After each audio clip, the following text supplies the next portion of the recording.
그래서 삼성폰으로 형광등 찍었을 때하고 아이폰으로 찍었을 때 차이 혹시 보셨어?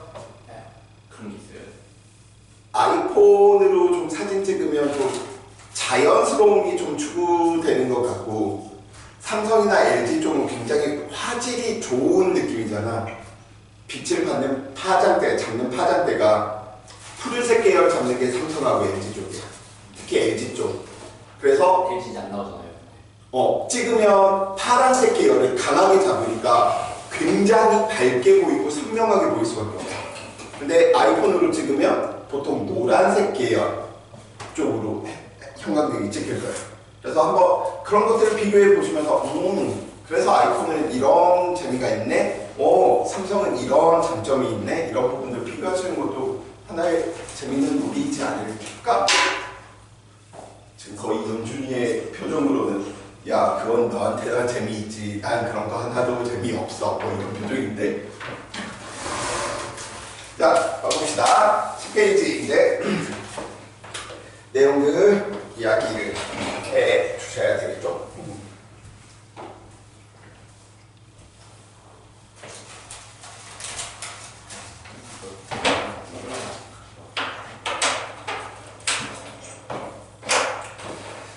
자, 우리 위치 이야기 하다 보니까 그 위치 부분을 표현하기 위해서 거리 변이라고 하는 부분들을 이야기를 하는데,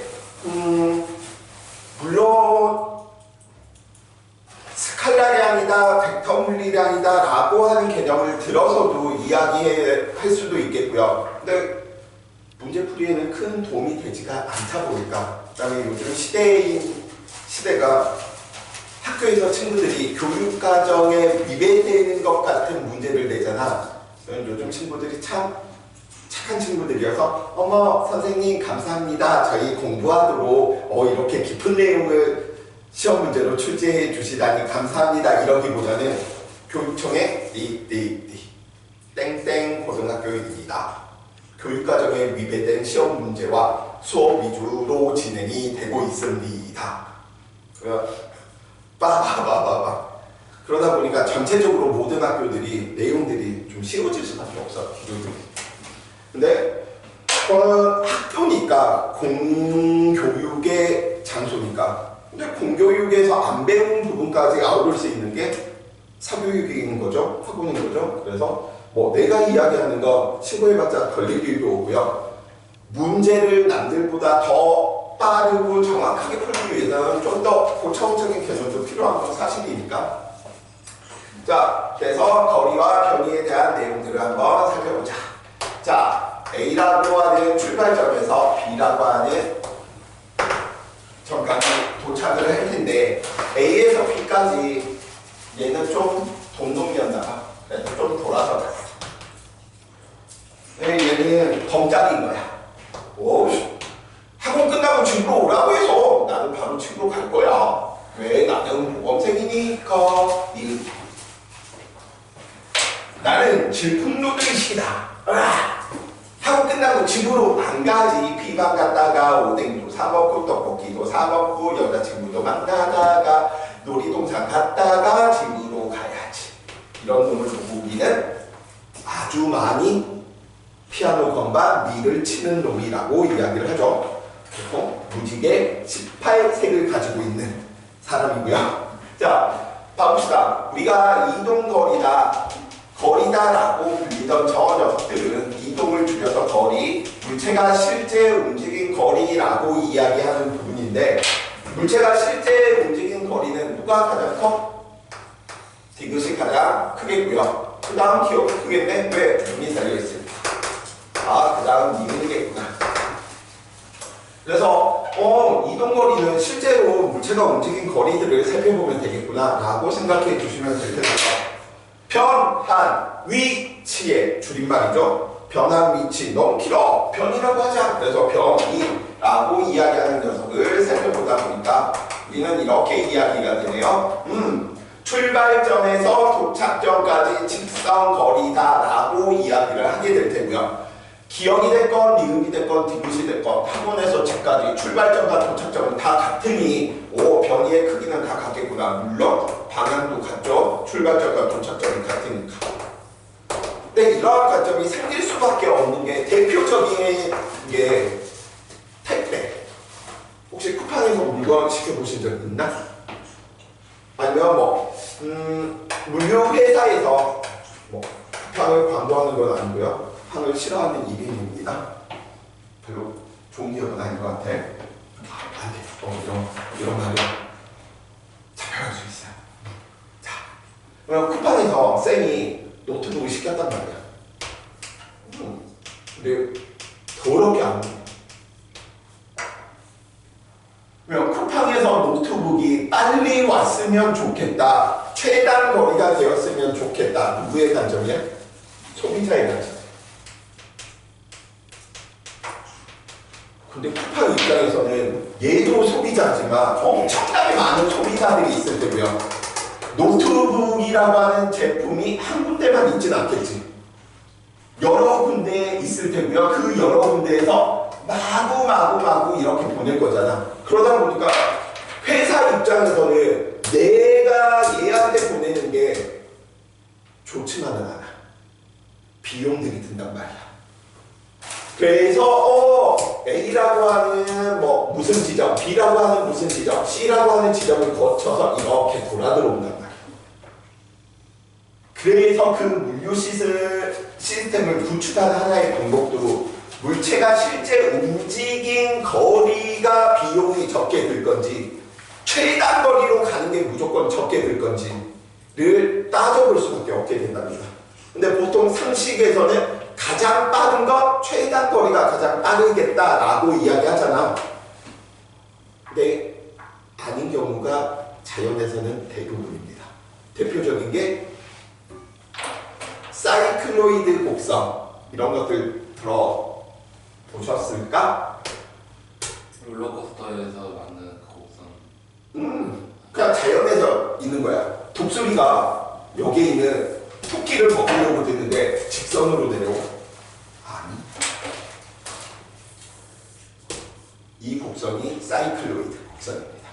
그러니까 상식하고 다르다라는 거야. 물리 법칙들이.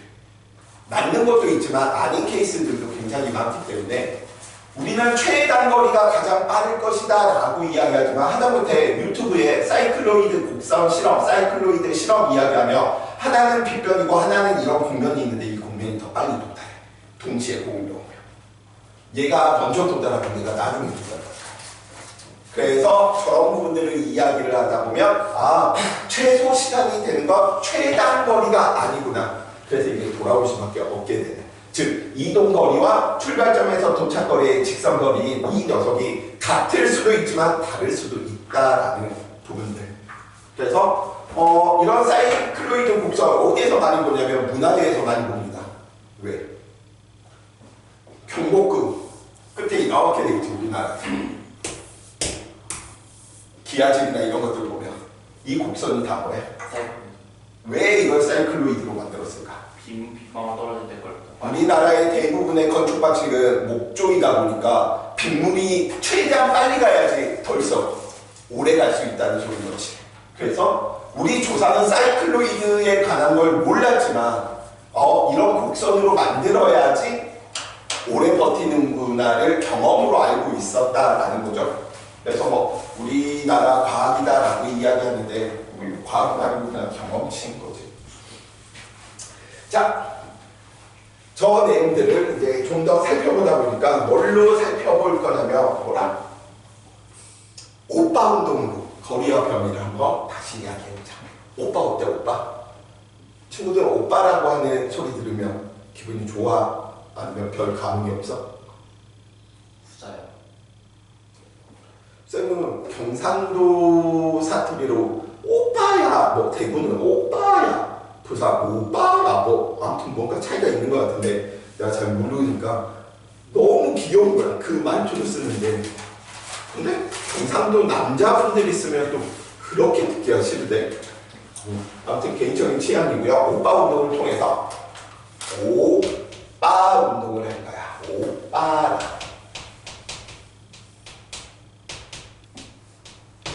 자, 이 오빠 운동을 하게 되는데 어떻게 오빠 운동을 하냐면 출발점 뭐야? 오빠 P지점을 지나서 P에서 A 지점으로 다 같이. 그래서 오빠 5에서 P까지의 거리는 얼마였냐면 10m였고요. P에서 A까지의 거리는 얼마였냐면 4m였습니다. 자, 물체가 실제 움직인 거리는 얼마입니까? 실제 무거운 오빠 6이요. 오 아니, 총 오빠 14m죠. 범위가 6인 거지. 출발점에서 도착점까지의 직선 거리를 이야기하는 범위는 얼마? 6m다라고 이야기하는 거죠. 여기서 중요한 게 오빠 운동은 똑같은데 왜 표현이 다를까를 살펴보니까 거리하고 변이의 관계가 만들어지네. 거리가 변이보다 뭐하는구나? 크구나 라고 이야기해 놓을 수 있겠죠. 두 번째, 오빠 운동 2. 오빠 갈 건데 5에서 P까지 갈 거고요. 안 돌아갈 거야. 계속 갈 거야. 그래서 5에서 P까지 10m고요. P에서 A까지 얼마? 4m. 거리 얼마? 거리 얼마? 거리가 14. 14m 되겠죠? 변이 얼마? 범위가 14. 오, 이때 오빠 운동을 살펴보니까 거리와 변이가 뭐 하는구나? 같구나. 왜 언제 거리와 변이가 같고 언제 거리가 변이보다 클까를 우리는 이야기할 수 있겠죠. 운동 방향이 변하면 거리가 변이보다 크다로 표현할 수 있겠고요. 운동 방향이 변하지 않으면 거리와 변이가 같구나라고 하는 사실 때문에 우리는 이러한 내용으로 운동 방향을 이야기하며 오늘의 핵심 포인트 언어를 기억해라 라고 한다면 두 글자로 방향입니다. 그래서 초등가정이나 중등가정에서는 운동 방향을 이미지로 보여줘. 영수가 민수를 향해서 안녕 가고 있다가 갑자기 방향이 바뀌는 것들을 이미지로 보고 운동 방향이 변했냐 안 변했냐를 물어보니까 너무 재밌는 거지. 쉬운 거지. 운동 방향이 변했어요. 얘는 변하지 않았어요. 이렇게 표현한다. 근데 고등물리에서는 운동 방향 변했다 안 변했다를 우리가 찾아내야 돼. 거리하고 변이 중에 누가 큰지 작은지를 통해서 얘는 운동 방향이 변했구나 변하지 않았구나. 그래서 둘의 관계가 거리가 변이보다 컸을 때는 운동 방향이 뭐 했을 때? 변했을 때.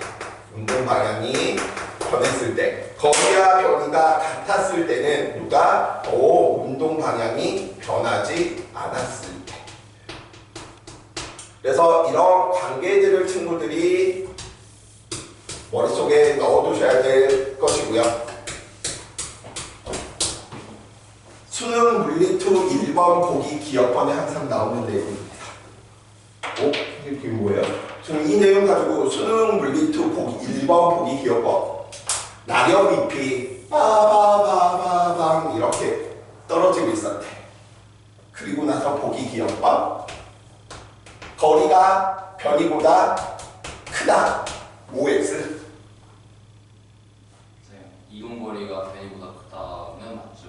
맞지? 왜? 운동 방향이 변했으니까 당연히 출발점에서 도착점까지 직선 거리보다 실제 이동 거리가 클 수밖에 없지. 즉 거리와 변이의 관계를 통해서 운동 방향이 변했는지 변하지 않았는지를 물어보는 형태입니다. 저 관계 꼭 좀 기억을 해 놓으시기 바라고요. 두 번째 바로 들어갑니다. 빠르기를 가지고 있는 녀석들의 위치를 알아내기 위해서 속력과 속도 이야기를 하는데 선생님이 상대 속도를 왜 안 해주세요? 상대 속도는 뒤쪽에서 이야기를 건들 겁니다. 왜냐하면 그렇게 하나하나 부분 다 들어가다 보면 진도가 안 나가. 자, 그 이야기 하다 보니까 우리는 이제 속력이다, 속도다라고 이야기하는 부분으로 갈 테고요. 속력 우리가 보통 벨로시티 쓰다 보니까 B로 표현하고요. 선생님 그럼 거리는 S로 표현하던데 뭐에 대한 약자일까? 스트리트는 길거리입니다. 컴퓨터 자판에 있습니다. 스페이스는 공간입니다.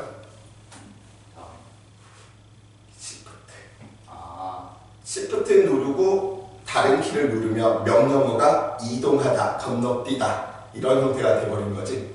그래서 Shift의 약자고요. 변이는 방향까지 같이 이야기해 주셔야 되다 보니까 항상 방향 표현까지 같이 좀 생각을 해 주시고요. 아, 화살표가 들어갔다. 너 방향까지 꼭 이야기를 해줘야 되는구나. 방향을 이야기하겠다라고 하는 건 벡터 표현 모르셔도 돼. 방향이 몇 개니까? 한 개니까. 방향이 없거나 너무 많으면 방향을 이야기할 수가 없어요. 자, 다음과 같이 쌤이 참고로 한번 가봅시다. 마이너스 3하고 플러스 2 중에 누가 더 큽니까? 이동거리요? 아니, 그냥 마이너스 3하고 플러스 2 중에 누가 더 커? 2가 더 커요. 큰 거죠? 이런 사고방식은 수학 따위를 하는 얘들한테 사고방식인 거지. 물리에선 필요 없습니다. 마이너스 3과 플러스 2 중에 누가 더 크다? 마이너스 3. 왜냐? 플러스 마이너스는 방향의 의미니까. 서쪽으로 3m 이동한과 동쪽으로 2m 이동한 것 중에 누가 더 커? 2m니까. 선생님 그럼 방향은 플러스 마이너스 두 방향밖에 없나요? 네. 어디에서? 물리원에서는. 물리원에서는 1차원 직선에 관련된 내용만 다루다 보니까 이쪽 아니면 저쪽, 동쪽 아니면 서쪽, 북쪽 아니면 남쪽. 오케이? 그러니까 이쪽을 플러스로 하겠다라고 한다면 그 반대쪽은 마이너스 되니까 두 개 방향만 있으면 돼. 그래서 물리에서 플러스 마이너스는 방향을 의미한다라고 하는 사실과 방향을 의미했으니까 3하고 2 중에 3이 크구나 라고 해석을 해주는 학문이랍니다. 그래서 수학적인 논리로 물리를 계속 접근하면 재미도 없어. 물론 나중에는 계속 수학적인 접근을 통해서 할 때는 일반 물리 과정 정도에서는 수학 접근을 이제 계속 해야지. 왜냐면 더 다른 표현들을 공부해야 되니까. 근데 물리 1이나 물리 2 정도에서는 수학적인 사고들은 필요하지 않습니다. 쌤이 오늘도 미분, 적분 이야기를 할 텐데 나 미분 몰라서 이해를 못하겠어. 이러면 이거는 잘못된 거야.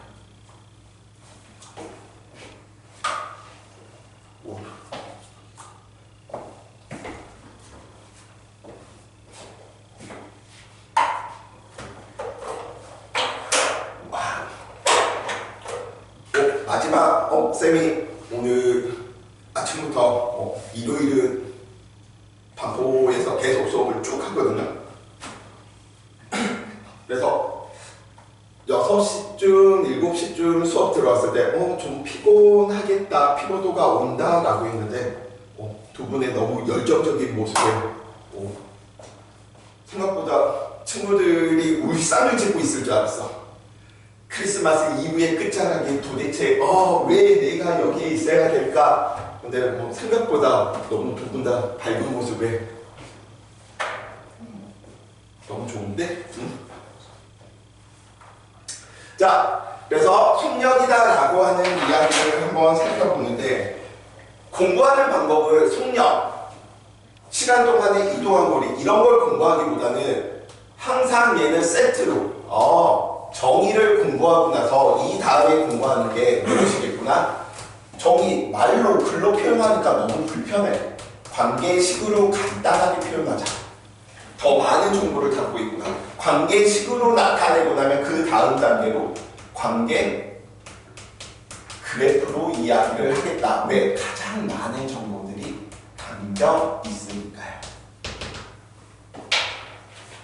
자, 물리에서 나타내는 대다수의 정의는 다 이 구조야.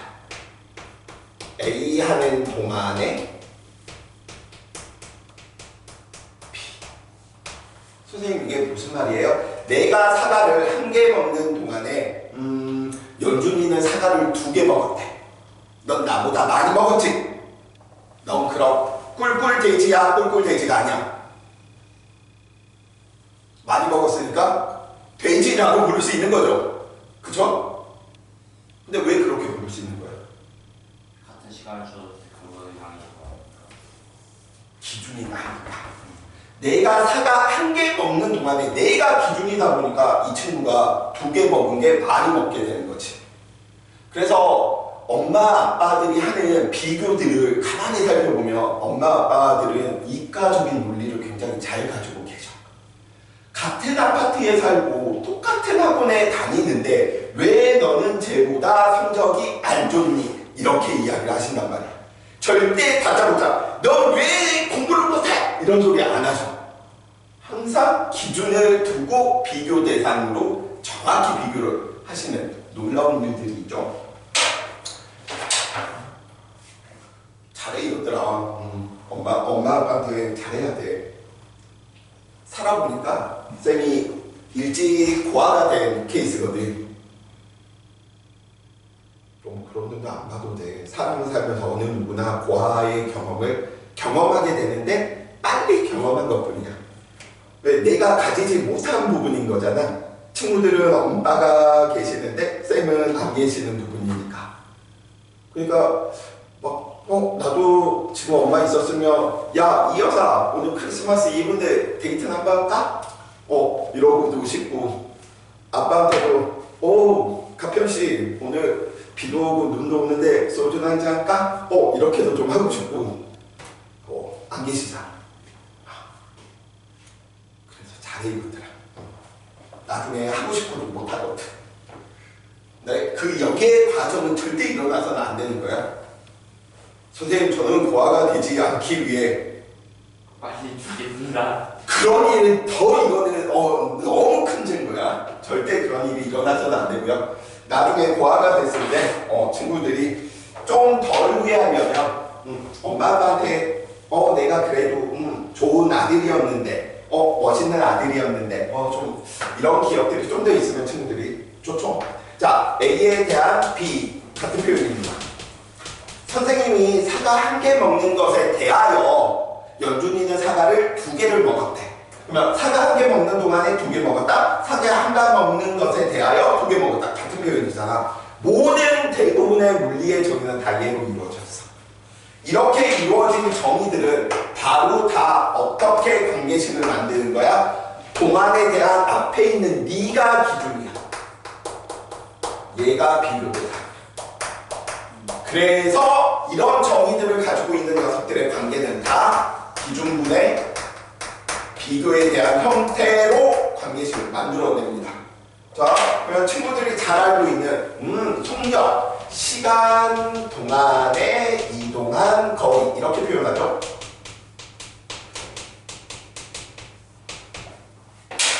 똑같아? A 하는 동안에 B네. 그래서 속력을 V라고 이야기했을 때 시간 동안에 이동거리 T분의 S 이렇게 이야기한다는 거예요.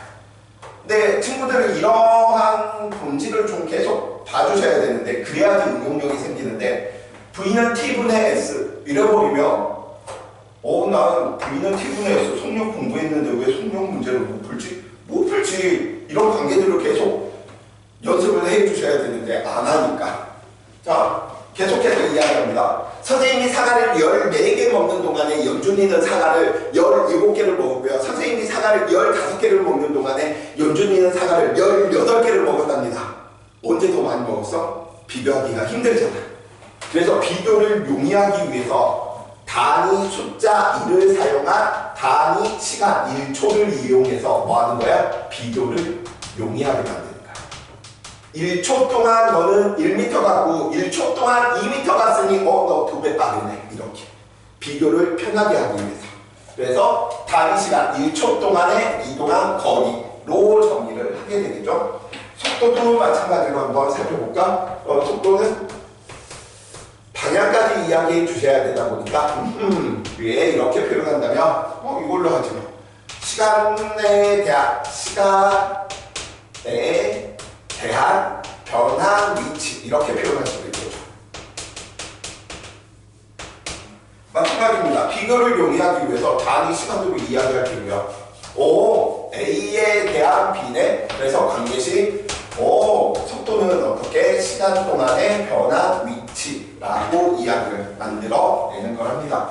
자, 그럼 속력 속도 저 정의를 바탕으로 관계식을 이야기를 했으니까 한번 속력에 대한 녀석을 오빠 운동으로 다시 한번 분석 한번 해볼까? 저 오빠 운동, 이 왼쪽에 있는 오빠 운동입니다. 저 왼쪽에 있는 오빠 운동 다시 가지고 와서 이야기하다 보니까 오빠 운동을 몇 초 동안 할 거냐면 2초 동안 할 거야. 자, 갑시다. 속력 얼마? 속력은 2초 동안 이동한 거리 몇 미터? 14미터죠. 그래서 속력 얼마? 7미터 퍼섹. 1초에 7미터가는 빠르기를 가지고 있었네. 또 속도는 얼마가 나옵니까? 2초 동안 6만큼 이동할 테고요. 그래서 크기가 얼마? 3m 퍼 섹이 될 테고 운동 방향 오른쪽 동쪽 방향 또는 플러스 3 이렇게 표현을 해주면 크기와 방향을 다 이야기해줬지. 그래서 문제 푸실 때 속도의 크기만 물어보면 3만 써도 되는데 속도를 구해라 라고 이야기한다면 플러스 또는 오른쪽 또는 동쪽 이런 표현들을 다 써주셔야지 감점이 없습니다. 자, 여기에서도 마찬가지로 알 수 있는 게 뭐라? 속력하고 속도가 뭐 하겠어? 다르네. 누가 더 커? 속력이 더 크지. 이 케이스로 비교하면 똑같겠지. 그래서 속력하고 속도도 그 관계가 만들어지는 내용입니다. 속력이 속도보다 뭐 하는구나? 크거나 언제나 같구나. 속력이 속도보다 클 때는 무엇? 운동 방향이 뭐 있을 때 변하게 되면 속력이 속도보다 큰 것이며 운동 방향이 변하지 않으면 일정하면 속력과 속도가 뭐 하는구나? 같구나. 그래서 이미지로 보여주는 게 아니고 문자나 숫자들을 또는 표를 이용해서 친구들이 운동 방향이 변했는지 변하지 않았는지를 살펴보셔야 되고 그 다음 이런 값들을 비교를 해 주셔야 된답니다. 오케이? 자, 계속해서 이제 관계 그래프 이야기를 들어갈 텐데 저 관계 그래프 가장 단순한 심플한 운동부터 하다 보니까 그러면 ST 그래프 이러한 내용으로 잠시만 관계 그래프 들어가기 전에 좀 더 넣어서 한번 이야기 한번 해보지 뭐. 시간으로 약속되는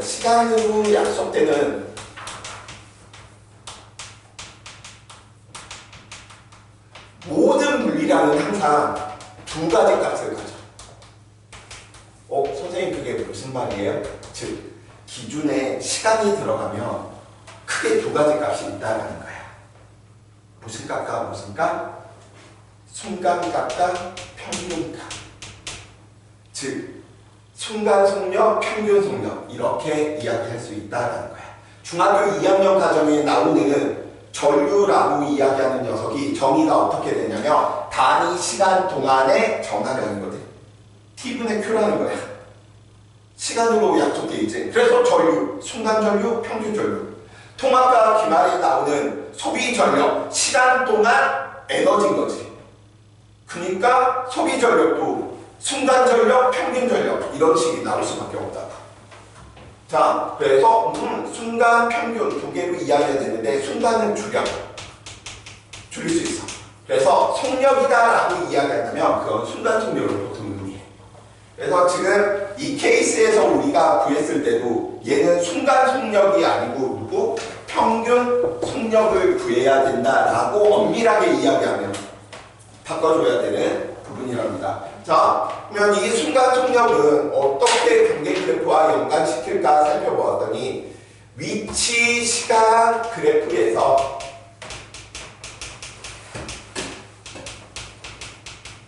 접선의 기울기를 뜻합니다. 곡선과 직선이 한 점에서 만날 때 우리는 접선이다라고 이야기를 하게 되겠죠. 쌤 너무 쉽잖아요. 알겠어요? 그럼 수학으로 표현하면 이렇게 표현하실 수 있겠죠? 그럼 순간 속력이다라고 이야기를 하는 건 어떻게?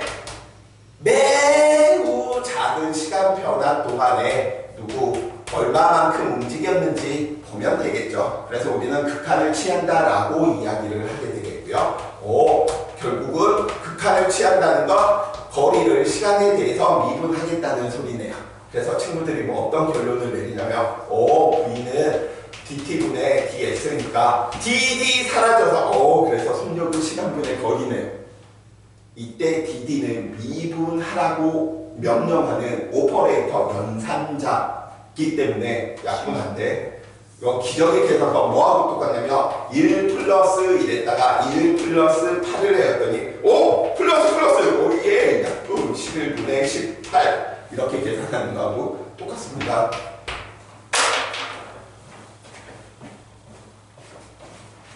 이런 내용 물론 배워두면 좋지. 근데 이런 내용은 일반 물리에서 하는 부분이거든.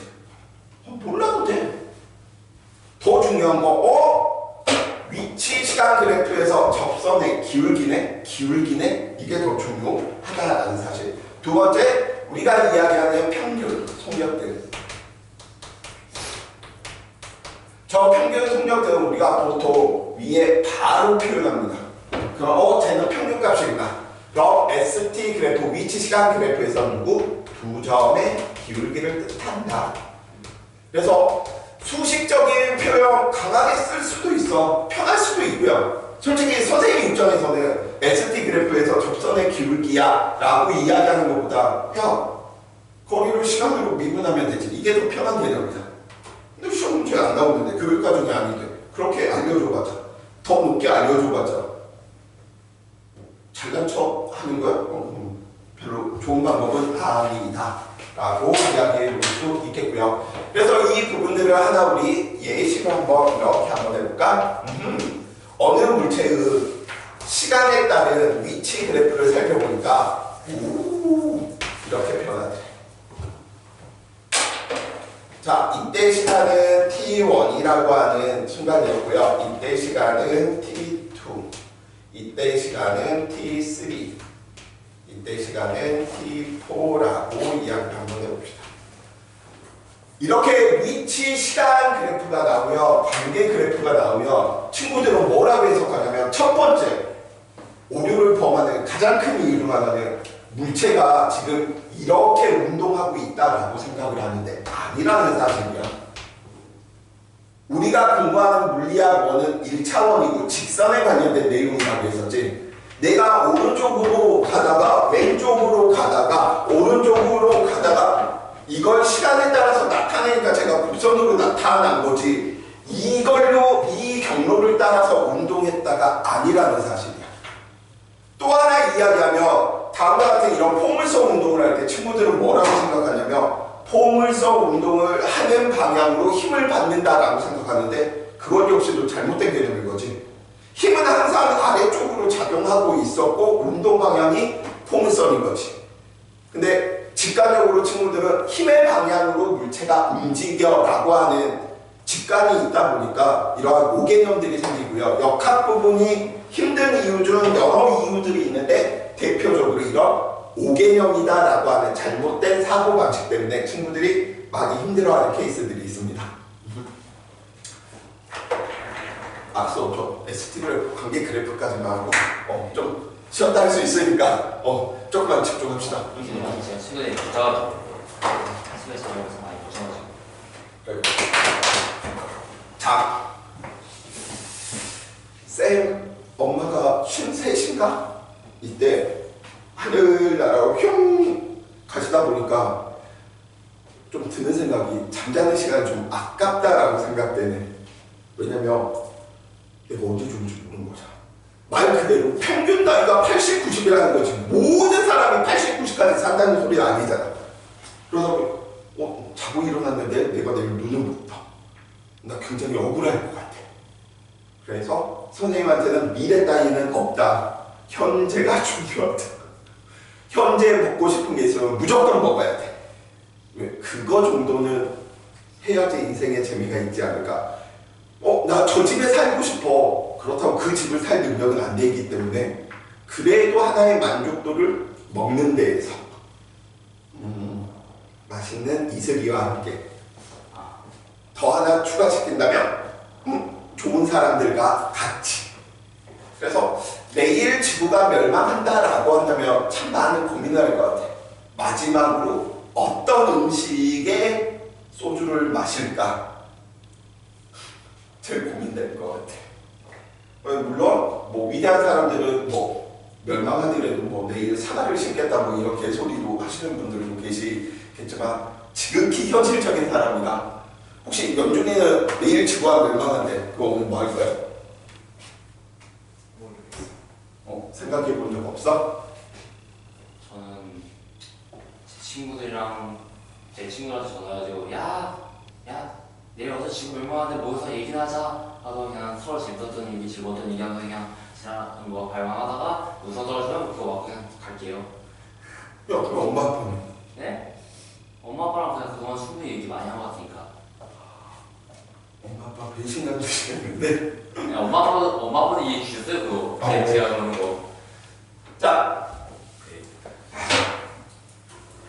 0에서 T4까지 운동 방향은 어디서 변했을까요? 운동장은 T2랑 T3에서 한 번씩 변했어요.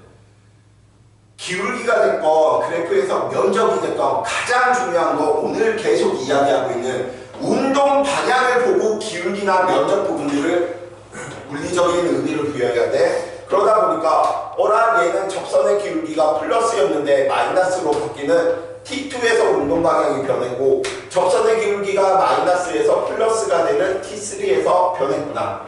운동 방향이 변했네. 그래서 우리는 이렇게 이야기할 수 있지. 0에서 예를 들어 T4까지 평균 속력과 평균 속도 중에 누가 더 크겠어?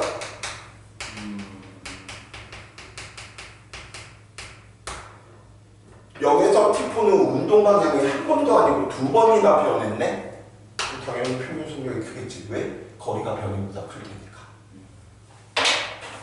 자, T1인 순간대에 살펴보니까 선생님 접선 어떻게 구해요? 괜찮아요. 학교 내신 문제에서는 다 오른쪽이 눈금 위에 저 기울기를 구할 수 있게 표시가 될 테니까 미분하실 필요 없어요. 자, 그래서 T1일 때 이 접선의 기울기 V1, 이 접선의 기울기 V2래.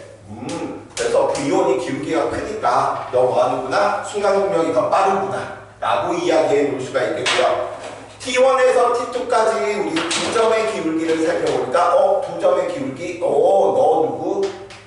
너가 평균 속도구나. 언제? T1에서 T2 순간 사이에서.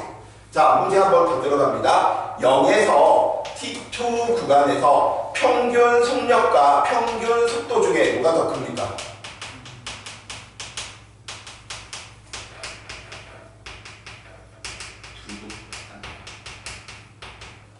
이때는 같이.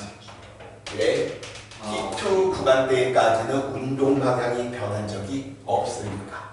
그래서 이 부분들을 꼭 좀 확인을 해 주시고 친구들이 기울기 부분의 의미를 ST 그래프에서 확인해 주시기 바랍니다. 자, 그러면 잠시 쉬었다가 친구들 좀 많이 이렇게 하품하시는 게 지금 많이 집중도가 떨어져 있는 것 같고요. 9시 5분에 수업은 재개하도록 할게요.